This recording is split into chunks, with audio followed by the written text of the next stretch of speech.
president.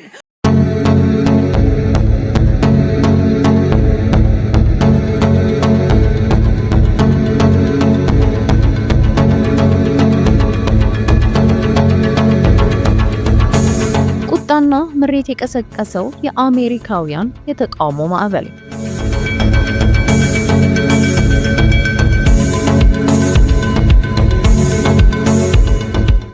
ሰሞኑን ከወደ አሜሪካ በታየና በተሰማው ምናልባትም በዘመናዊ የአሜሪካ ታሪክ ከፍተኛው ቁጥር ያለው ሕዝብ የተገኘበት የተባለው በአሜሪካው ፕሬዝዳንት ዶናልድ ትራምፕ ላይ የተነሱ ከ8 እስከ 9 ሚሊዮን የሚጠጉ ዜጎች የተሳተፉበት በመላው ዩናይትድ ስቴትስ በ50ዎቹ ግዛቶች ከ3300 በላይ ከተማና መንደሮች ላይ የተቃውሞ ሰልፎች ተካሂደዋል።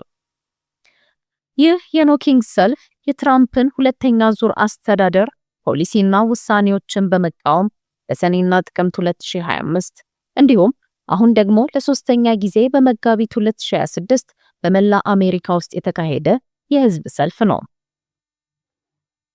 ቀደም ሲል በተካሄዱ ሁለት የኖኪንግስ ተቃውሞዎች ላይ በተመሳሳይ በሚሊዮን የሚቆጠሩ ሰዎች ተገኝተው የነበረ ሲሆን የአሁኑ ግን ቁጥሩ እንደሚልቅ ተነግሯል። አዘጋጆቹ እንደሚገምቱት በዚህ መነጋገሪያ በሆነው ሰልፍ ላይ ከ8 ሚሊዮን በላይ የሚሆኑ አሜሪካውያን የኢራንን ጦርነት፣ የኢሚግሬሽን አፈጻጸምና የኑሮ ውድነትን ጨምሮ የአሜሪካው ፕሬዝዳንት ዶናልድ ትራምፕ የሚያራምዷቸውን ሌሎች ፖሊሲዎች በመቃወም በሰልፉ ላይ ተገኝተዋል። ትራምፕ እንደ አምባገነን ሊገዛን ይፈልጋል፣ ነገር ግን ይህ አሜሪካ ነው፣ እናም ስልጣን የህዝቡ ነው ሲሉ ሰልፈኞቹ ተናግረዋል።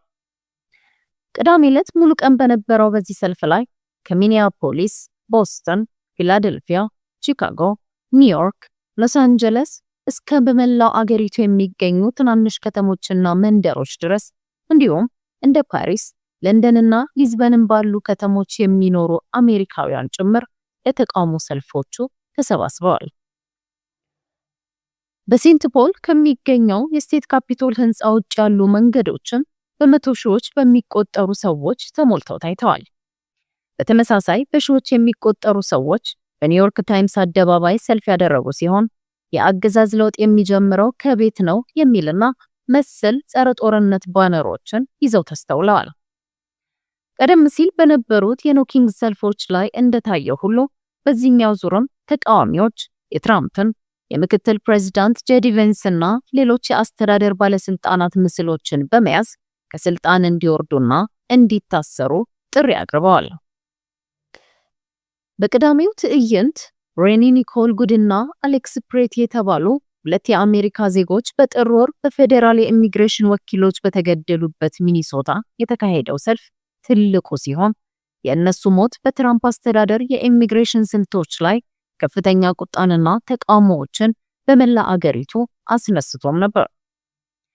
አሜሪካና እስራኤል በኢራን ላይ የከፈቱት ጥቃት ከጀመረ ልክ አንድ ወር በሆነበት ቀን ቅዳሜ ዕለት በመላው የአሜሪካ ግዛቶች በተካሄደው የተቃውሞ ሰልፍ ላይ ከፍተኛ መጠን ያለው ሕዝብ በኢራን ላይ የተሰነዘረውን ጥቃት በመቃወም በየጎዳናው ወጥቷል።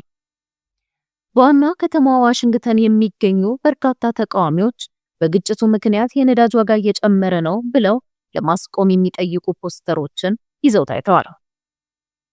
በተቃውሞ ሰልፉ ላይ ከተገኙት መካከል አንዲት የ67 ዓመቷ የፔንሲልቬኒያ ሴት ኢራን ጨካኝና አምባገነን ገዢ እንደነበራት እናውቃለን፣ ነገር ግን ይህ ኢራን ለአሜሪካ በቀጥታ ስጋት እስካልሆነች ድረስ አሜሪካ ኢራንን ለማጥቃት መብት ይሰጣታል ማለት አይደለም ስትል ለጋዜጠኞች ተናግራለች።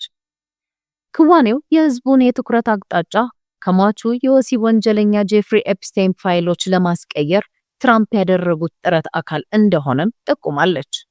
በእርግጥ ፕሬዝዳንት ትራምፕ ከሱ ጋር ያላቸውን ግንኙነት ከ20 ዓመታት በፊት እንዳቋረጡ አጥብቀው ተናግረዋል። አንድ የ18 ዓመት ወጣት እንዲሁ በኢራን የመሬት ላይ ዘመቻዎች ሊኖሩ እንደሚችሉ ስጋቱን ገልጿል። ይህም ከዕዳና ኪሳራ ውጪ ምንም ትርፍ የሌለው በመካከለኛው ምስራቅ በርካታ አሜሪካውያን ወታደሮችና ህፃናት የሚሞቱበት ረጅም ግጭት ይሆናልም ብሏል። በቪየትናም ጦርነት ወቅት ያገለገለ በሰባዎቹ ዕድሜ ውስጥ የሚገኝ አንድ የሰልፉ ተሳታፊ ግለሰብ ትራምፕ ዘመቻውን በጥቂት ቀናት ውስጥ በመቋጨት ታላቅ ጀግና እንደሚሆን አስቦ ነበር። ነገር ግን ኢራናውያን ባልተጠበቀ ሁኔታ ምላሽ እየሰጡና እየተዋጉ እንደሆነ ፕሬዝዳንቱ ከረፈደ ተረድቷል። ይህ ሁኔታ ደግሞ ነገሩን ከቪየትናም ጦርነት ጋር ተመሳሳይ አድርጎታል ሲል ጠቅሷል። በኢራን ላይ የተፈጸሙትን ጥቃቶች የምትቃወም አንዲት ሴት ጦርነቱ የአሜሪካንን ሕዝብ የግብር ገንዘብ ማባከን ነው ብላ ገልጸዋለች። ብዙ አሜሪካውያን በአሁኑ ጊዜ በውጭ ሀገራት በመንግስታቸው ስለሚፈጸሙ አስከፊ ጭካኔዎች የማያውቁ ያህል እንደተሰማትም ገልጻለች። በእርግጥ የተቃውሞ ሰልፎቹ ያለምንም እክል ተቋጭተዋል ማለት አይቻልም። ሎስ አንጀለስን ጨምሮ በዳላስ እንዲሁም በአንዳንድ ቦታዎች ላይ የፌዴራል ሕግ አስከባሪዎችን ተንኩሰዋል፣ ሕግ ተላልፈዋል ተብለው የታሰሩ ዜጎች መኖራቸውን ሆምላንድ ሴኩሪቲ ገልጿል። አሜሪካ ሰላም ለማስፈን በሚል ሰበብ ይሆን አንዳንዴም ጥቅሜን ለማስከበር በሚል አጀንዳ ከኔቶ ከወዳጅ ሀገራት ጋር አሊያም ብቻዋን በመሆን በተለያየ ጊዜ ከተለያዩ ሀገራት ጋር ጦርነት ውስጥ ስትገባ ተስተውሏል። በእነዚህ ጊዜያት ወቅት ግን አብዛኛው ህዝቧ ለምን ሲልና ሲቃወም አልታየም።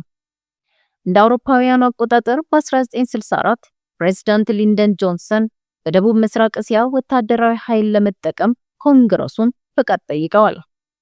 ውሳኔው በሴኔት ውስጥ ከሁለት የተቃውሞ ድምጽ በቀር የጸደቀ ሲሆን በምክር ቤቱም በሙሉ ድምጽ ጸድቋል። ከህዝቡ 77 በመቶ የሚሆኑት አሜሪካውያንም መንግስት ትክክለኛውን ነገር እንደሚያደርግ እምነት እንዳላቸውና ከ60 በመቶ በላይ የሚሆኑት ደግሞ ጦርነቱን እንደሚደግፉ ተናግረው ነበር። ዛሬ በቪየትናም የተካሄደው የአሜሪካ ጦርነት ትርፍ እንዳልተገኘበትና ልክ እንዳልነበረ መስማት የተለመደ ቢሆንም ሂደቱ ግን በእርግጠኝነት በዚህ መንገድ አልተጀመረም። ዛሬ አሜሪካውያን ሐሳባቸውን ከመቀየራቸው በፊት በርካታ ዓመታት በቢሊየን የሚቆጠር ዶላር፣ በ10 ሺዎች የሚቆጠሩ ዜጎች ሞትና የማያቋርጥ የሀገራት የጦርነት ተቃውሞ እንቅስቃሴን ፈጅቷል። እውነት ነው፣ አሜሪካውያን የመንግስታቸውን ጦርነቶች ሲደግፉ ስለመኖራቸው ታሪካቸው ያሳያል።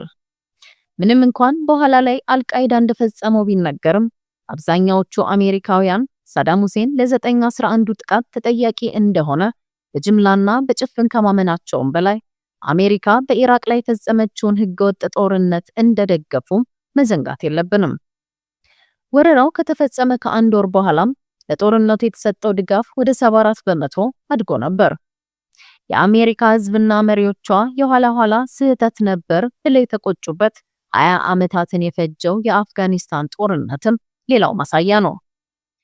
በአንጻሩ ኢራን ላይ የተደረገው ጦርነት አሜሪካ ከገባችባቸው ጦርነቶች ሁሉ ታይቶ የማይታወቅ ተቃውሞ ገና ከጅምሩ የታየበት ነበር። በዚህም አሜሪካውያን ጦርነት በቃን ያሉ ይመስላል። ለመንግስት የሚደረግ የህዝብ ድጋፍና ከጎንህ ነኝ ማበረታቻ ከእንግዲህ ወዲህ መኖሩም ያጠራጥራል።